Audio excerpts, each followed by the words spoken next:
Un nuage de fumée qui s'élève de ces hangars, des logements de fortune couverts de plastique et de vieilles tôles, d'autres constructions faites de briques, juste en dessous d'un boulevard de fils électriques à forte puissance, les lignes à haute tension. Nous sommes à Aoussabougou, un sous-quartier de la commune d'Adjamé. Ici habite Dosso, père de 3 enfants. Ce maçon vit dans ce quartier depuis 5 ans. Autour de lui, de nombreuses familles dont les habitations précaires se trouvent sous les lignes à haute tension. Ils disent être là par manque de moyens financiers. Avant, j'étais à Daloa, c'était un peu dur sur moi. Quand je suis venu ici, je suis venu grouiller un peu pour avoir quelque chose.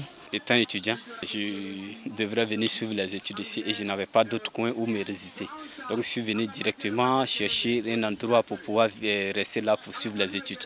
Et quand je suis venu, c'était le quartier qui pouvait m'accueillir, vu des moyens, des défauts de moyens financiers qui m'a permis à venir accepter ce quartier. Des habitations sous la ligne à haute tension, pas que dans ce décor de précarité. Certaines communes dites résidentielles sont aussi concernées. À Cocody, bien visible, ces immeubles à proximité d'installations électriques. Ça nous fait peur, hein. Bon, moi je suis au 3e. Quand il pleut, il fait nuit comme ça, il pleut, ça s'allume. Ça fait des bruits même. Il arrivait un jour même, vraiment, ça a fallu faire des dégâts. Et tout le monde est sorti pour regarder. On ne connaît pas encore les effets secondaires. Mais par moments, on entend des fils qui s'embrassent et puis bon, ça crée vraiment des problèmes. Bon, les habitations sont juste à côté. On ne sait pas pourquoi est-ce qu'on nous dit pas tantôt, il ne faudrait pas qu'on soit près de la haute tension, mais ici au quartier, il y a longtemps qu'on est tous à côté de la haute tension. On voit même des maisons qui sont juste à peine à 2 mètres même de la haute tension. Des habitations sous des dispositifs à haute tension. Certainement du danger dans l'air, cela est confirmé par ces spécialistes. Au-delà de 100 micro-Tesla, il y a danger.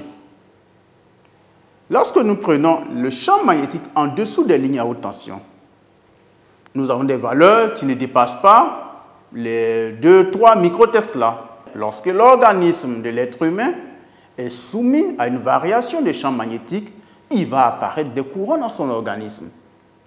Cette tension élevée est capable de ôter la vie à une vitesse record.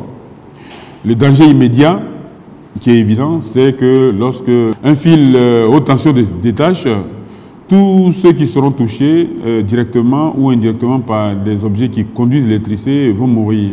Des radiations qui menacent les populations, surtout au niveau sanitaire. On a observé l'augmentation de la leucémie chez l'enfant sous les hautes tensions. Chez l'épileptique, ça peut déclencher les crises d'épilepsie. Les gens qui ont tendance à avoir des maux de tête, des céphalées, vont avoir donc des céphalées un peu plus accrues et un peu plus fréquentes. Quelqu'un qui vient d'être touché avec une ligne haute tension va voir toute sa peau tomber comme une brûlure d'eau chaude. Hein. Il va avoir des troubles respiratoires, avec arrêt respiratoire, de tachycardie, de fibrillation jusqu'à arrêt cardiaque. Et donc ça, c'est mortel.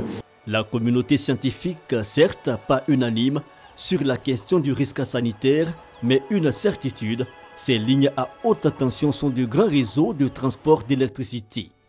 Autrefois isolés des lieux d'habitation, les hautes tensions, ces fils électriques de grande puissance, sont aujourd'hui rattrapés par l'urbanisation.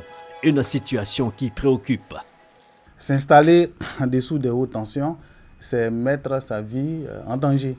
Il est indiqué de respecter certains reculs par rapport à ces installations. Et donc les servitudes à respecter varient en fonction du type de ligne. Quand vous avez des hautes tensions, il est indiqué d'être au minimum à 15 mètres de la ligne de haute tension. Et donc si vous êtes à 15 mètres de part et d'autre, le couloir à respecter doit être au minimum de 30 mètres.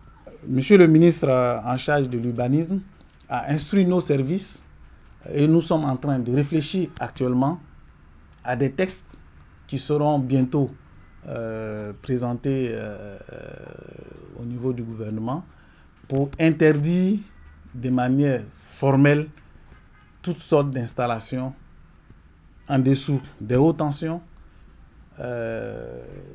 et d'autres types d'installations dans les servitudes des équipements.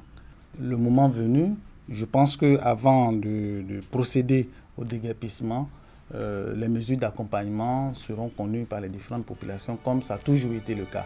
Les lignes à haute tension près ou au-dessus des habitations génèrent crainte et questionnement quant à leurs conséquences sur la santé des riverains. Une longue réflexion mais aussi des actions doivent être menées afin de permettre aux personnes vivant sous les lignes à haute tension d'être à l'abri de tout danger.